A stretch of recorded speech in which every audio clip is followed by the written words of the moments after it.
నమస్తే సార్. నమస్తే అమ్మ. సార్ మీ పేరు? మనోజ్ అమ్మ. మనోజ్ గారు చెప్పండి, మన పాకిస్తాన్ భారతదేశం ఆ, సంభాషణ మీకు ఎలా అనిపిస్తుంది? ప్రస్తుతానికి యుద్ధాలు జరుగుతున్నాయి, ప్రతిదాడులు జరుగుతున్నాయి, ప్రాణాలు పోతున్నాయి. ఆ. అమ్మా ఇదంతా వచ్చి ఈ రాజకీయ లబ్ధి కోసం చేస్తున్నట్టే ఉంది, కానీ నిజంగా జరుగుతున్నది అయితే ఏం కనబడట్లా.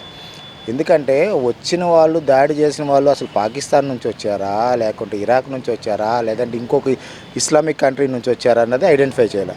ఐడెంటిఫై చేయకపోగా వాళ్ళ మీద ఉగ్రవాదులు అని చెప్పి దాడి చేసి వాళ్ళని చంపేసి వీళ్ళేదో పెద్ద విజయం సాధించినట్టు చేస్తున్నారు.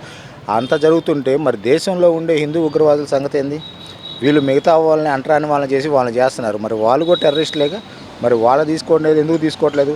అసలు టెర్రరిస్ట్ అన్నవాడు లోపలికి ఎలా వచ్చాడు, ఏంటి, ఇవేమైనా ఎంక్వైరీ చేస్తున్నారా? అవేమి ఎంక్వైరీ ఉండవు. ఇది ఎలా ఉంటుందంటే ఒక అడవిలో ఒక అందమైన ప్లేస్లో ఒక ఇంట్లో ఒక ఫ్యామిలీ అన్నీ సమకూర్చుకొని లోపల ఉంటా ఉండంటే ఒక చిరుతపులో ఏదో దాడి చేసి వెళ్ళిపోయిన తర్వాత ఒక చిన్న 4 ఎలుకలు వస్తాయి లోపలికి, ఏదైనా ఆహారం ఉంటుందేమో తిందామని చెప్పి లోపలికి వస్తాయి.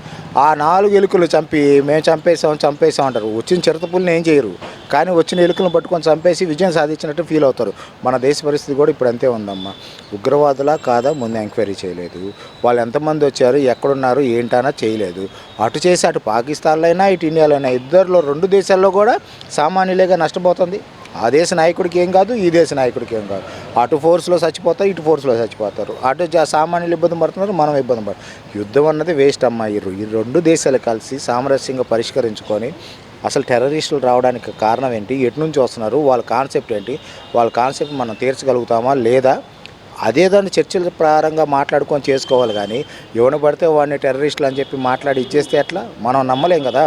ఎవరు టెర్రరిస్ట్ అంటే నువ్వేం నమ్ముతావు? నీకు ఎలా తెలిసింది వాడు టెర్రరిస్ట్ అని? ఏమన్నా ముద్ర రాసుకొని వచ్చాడా పోని పైన?